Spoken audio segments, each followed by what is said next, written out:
अनिलमृतमथेदम् वायुरनिलमृतमथेदम् भस्मान्तं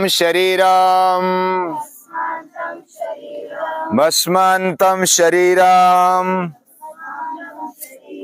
ओम क्रतो स्मर कृतं स्मर क्रतो स्मर कृतं स्मर ओम क्रतो स्मर कृतं स्मर क्रतो स्मर कृतं स्मर। यह ईशावास्योपनिषद का 17वां मंत्र है। इसमें अग्नि और वायुदेव इनका उल्लेख करके इनके द्वारा भगवान की प्रार्थना की है। यह ईश्वर का ही रूप है। वायु और अग्नि ये बड़े ताकतवान और तेजस्वी, ऐसा ये भगवान का रूप है। और उनसे प्रार्थना की है कि हमारी वृत्ति ऐसी खड़ी कर दो कि हम जीवन का और मृत्यु का भी सामना कर सके। यानी जीवन की तरफ और मृत्यु की तरफ धैर्य से देखने की वृत्ति और शक्ति हमारे में निर्माण हो, ऐसे उपनिषद चाहते हैं। धैर्य चाहिए। कौन सा भी अगर युद्ध करना है या तो किसी विशेष ऐसे प्रसंग को हमें सामने देखकर धैर्य रखना पड़ता है। कौन सा भी प्रसंग हो जीवन का, उसको धैर्य के साथ हमारी वृत्ति और शक्ति बरकरार रहे, इसके लिए क्या करना चाहिए? यह वायु के द्वारा, अग्नि के द्वारा हम सीख सकते हैं। वायु तो शक्तिशाली है, यानी कौन सी भी ताकत अगर हमारे जीवन में लगाने तो हम वायु भरते हैं, फिर वायु भरते ही ताकत आ जाती है। कौन सा भी बोझा उठाना है, शक्ति लगानी है, ठोसा लगाना है, तो हम वायु भरते हैं, प्राण वायु भर देते हैं और फिर हमारी शक्ति का उपयोग करते हैं। भीम हो या हनुमान, वो वायुपुत्र है और वो शक्तिशाली है। वायु सबसे शक्तिशाली माना जाता है और अग्नि भी तेजस्वी है। यह प्रकट ऐसे वायु का रूप है। वायु जब प्रज्वलित होता है तो अग्नि का रूप ले लेता है। यानी ऐसा विज्ञान भी कहता है कि ये जो सूर्य है ना, ये वायु का गोला है, लेकिन जलते हुए वायु का गोला है। और ऐसा वायु जो जल रहा है, यानी प्राण है, फिर भी तेजस्विता है। शक्ति के साथ तेजस्विता होना, यह हमारे ऋषियों ने जाना, पहचाना और धैर्य से अपनी वृत्ति भी वैसे बनाई, शक्ति का उपयोग भी वैसा किया है। ईशावास्योपनिषद में पहले जो मंत्र हुए, उसमें पहला मंत्र हुआ ईशावास्यमिदं सर्वम यत्किंच जगत्यां जगत। ये पूरा यत्किंच यानी कण कण, उसका क्षण क्षण ईश्वर से भरा हुआ है, ईश्वर का निवास है। यानी ईश निष्ठा खड़ी कर दी। ईश निष्ठा के साथ हमारी दृष्टि, हमें ईश दर्शन होना चाहिए, ऐसी हमारी दृष्टि हो। अगर ऐसा जीवन जीते हैं तो हमारे जीवन में तेजस्विता आ जाती है। ये सब ईश्वर का है और ईश्वरमय है, ऐसा समझकर अगर हम जीते हैं, तेन त्यक्तेन भुंजीथा, तो उसको देकर भोग भोगना चाहिए, दृष्टि आ जाती है। हमारी दृष्टि, जीवन की दृष्टि भोगवादी नहीं होनी चाहिए। माग्रदः कश्यश्विद्धनम, यानी गीध की तरह हमें भोग नहीं भोगना चाहिए। भोग तो होते ही जीवन में, लेकिन भोग ये दैवी भोग है। हमारे जीवन में भगवान ने दिए हुए भोग जो आवश्यक है उसको हमें लेना है, जो आवश्यक नहीं है उसको त्याग देना है। तेन त्यक्तेन, किसको त्याग देना है? उसके सामने धरो, प्रसाद समझ कर ले लो। यानी हम पेड़ा लेते हैं दुकान से और खा जाते तो वो प्रसाद नहीं होता, लेकिन वही पेड़ा अगर मंदिर में रखते हैं, भगवान के सामने रखते हैं और फिर लेते हैं तो वो प्रसाद बन जाता है। इसमें एक अलग प्रकार की भावना है। हमने जो भी मिला भगवान के सामने रखा और भगवान को बोलते हैं, हे ईश्वर, ये सब तेरा है। और फिर तेन त्यक्तेन भुंजीथा, उसको देकर हमें भोग भोगना चाहिए, हमें उसका स्वाद चखना चाहिए। लेकिन तेन त्यक्तेन, उसको देकर, उसको समर्पित करते हुए, ये भगवान का है, ये ईश्वर का है, ऐसा समझकर प्रसाद रूप में ले लेना है। और प्रसाद जब लेते हैं तो प्रसन्नता आ जाती है। ये पहले मंत्र हमें सिखाता है। दूसरा मंत्र में कर्मनिष्ठा बताई।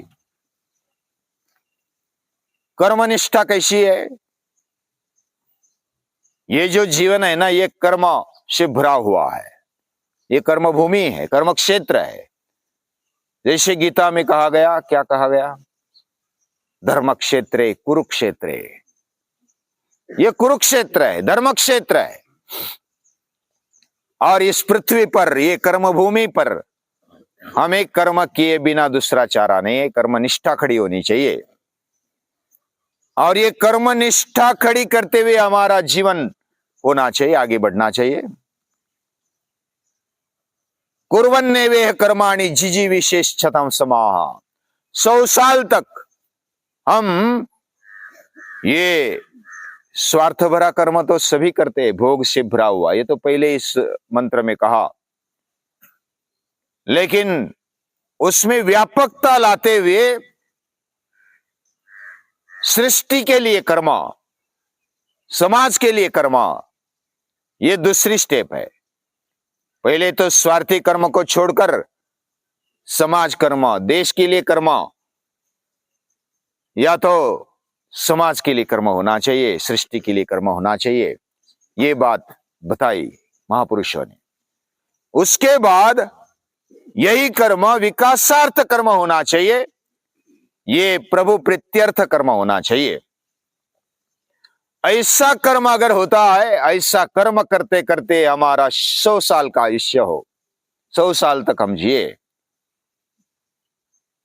और दूसरा कोई अच्छा मार्ग नहीं है। एवं त्वयि नान्यथेतोस्ति। ऐसा कर्म अगर हमारे जीवन में हम करते हैं, कैसा कर्म? प्रभु प्रीत्यर्थ कर्म, प्रभु कर्म। ये हम अगर हम करते हैं तो हमारा जीवन यह बहुत ही विकसनशील रहता है। एवं त्वयि नान्यथेतोस्ति न कर्म लिप्यते रे, वो कर्म में चिपकता नहीं, न लिप्यते, वो लिंपायमान नहीं होता, वो हमें चिपकता नहीं। ऐसा कर्म करने वाले ये ऋषि है, मुनि है, महापुरुष है, और उन्होंने किया हुआ कर्म ये व्यर्थ नहीं जाता। कोई भी किया हुआ कर्म व्यर्थ नहीं जाता है, लेकिन वो भगवान को समर्पित कर देते हैं। प्रभु कर्म करते, प्रभु प्रीत्यर्थ कर्म करते हैं तो वो भगवान का हो गया। उन्होंने पेड़ लगाया, प्रभु प्रीत्यर्थ पेड़ लगाया, और वो बोलते कि ये मेरा नहीं है, ये भगवान का है। और भगवान थोड़े लेते हैं, भगवान कभी आम खाता है? भगवान कभी फूल खाता है, पत्ते खाता है? वो तो हमारे लिए बचता है। किसी महापुरुष ने पेड़ लगाए, पौधे लगाए, उसके तो फल आते हैं। वो कौन खाता है? हमारे जैसे खा जाते हैं। ये जो कर्म है वो फल देते हुए इस सृष्टि को हरा भरा रखते हैं, स्वर्ग बनाकर रखते हैं। हमें लगता है कि अरे वाह कितनी अच्छी सृष्टि है, लेकिन उसके पीछे वाले मेहनत, उसके पीछे वाली दृष्टि हमें पता होनी चाहिए। ये ईश्वरमय है, ईश्वर का है। ऐसी दृष्टि जब होती है तो वो प्रसाद बन जाता है। यानी पहले मंत्र में ईश निष्ठा बताई, दूसरे मंत्र में कर्म निष्ठा बताई, और तीसरे मंत्र में क्या बताया, याद है? असुर्या नामते लोका अंधेन तमसा वृताः तांस्ते प्रेत्याभिगच्छन्ति एके चात्मनो जनाः। जो ईश निष्ठा में नहीं मानते, जो कर्म निष्ठा नहीं मानते, वे उभय निष्ठा शून्य बन जाते हैं, और उनका क्या परिणाम होता है? वो असुर बन जाते हैं। जो ईश्वर का नहीं समझते और ईश्वर का न समझते हुए कार्य भी केवल भोग के लिए करते हैं, केवल स्वार्थ के लिए करते हैं, तो वह असुर माने जाते हैं। अश्युषु रमन्ते इति असुरा। केवल प्राण में ही रममान होने वाले, केवल खाओ पियो मजा करो, ईट ड्रिंक एंड बी मेरी, ऐसा जीवन जीने वाले, खादत पीबत मोदत, ऐसा ही मन करे जहां पर जाते हैं वहां पर जाते हैं, ऐसा जो जीते ना, असुर्या नामते लोका, वो असुर होते हैं। अंधेन तमसा वृताः, वो अंधकार से ढक जाते हैं, अंध के जैसे चलते हैं अपने जीवन में, झापड़ लगाकर चलते हैं, झापड़ मराठी में बोलते हैं, ऐसा आंख पर पट्टी बांधते हुए चलते हैं। अंधेन तमसा वृता तांस्ते प्रेत्याभिगच्छन्ति एके चात्मनो जना, वह आत्मन खुद का ही हनन करते हैं। ऐसा जीवन जीते हुए वह खुद का नाश कर रहे होते हैं। इसका श्रीमद् भगवद गीता में दूसरे अध्याय में बताया है। ध्यायतो विषयान् पुंसः संगस्ते शुपजायते संगात संजायते कामा कामात् क्रोधो विजायते क्रोधात् भवति सम्मोहा सम्मोहात् स्मृति विभ्रमा स्मृतिर्भ्रंशात् बुद्धिनाशो बुद्धिनाशात् प्रणश्यति। स्टार्ट आरंभ कहां से होता है? अधपतन का। ध्यायतो विषयान् पुंसः, जो पुरुष केवल विषयों का ही ध्यान करता है, केवल भोग के ही लिए जीवन जीता है, संगस्ते शुपजायते, वह संग लग जाता है, उसको आसक्ति लग जाती है, व्यसन लग जाता है, विषयों का व्यसन लग जाता है, उससे बाहर नहीं निकलता। फिर वो खाई में चला जाता है, धीरे धीरे मोह हो जाता है, वह लत लग जाती है उसको। संगात संजायते कामा कामात क्रोधो, अगर वो पूरा नहीं हुआ तो क्रोधित हो जाता है। क्रोधात भवति सम्मोहास, क्रोध अगर आ गया तो क्या कर रहा है समझ में नहीं आता। क्रोध से भरा हुआ आदमी है ना, वो कुछ भी कर डालता है, वो अपने में नहीं रहता, वह सम्मोहित हो जाता है, मूड बन जाता है। यानी क्रोध से अपने आप का घात कर देता है। क्रोधात भवति सम्मोह सम्मोहात स्मृति विभ्रमा, सम्मोह होने पर स्मृति चली जाती है। स्मृतिर्भ्रंशात बुद्धिनाशः, स्मृति भ्रंश हो गया तो बुद्धिनाश, बुद्धि बराबर काम नहीं करती, और बुद्धि अगर काम नहीं करती तो फिर बुद्धिनाश यानी आत्मनाश है।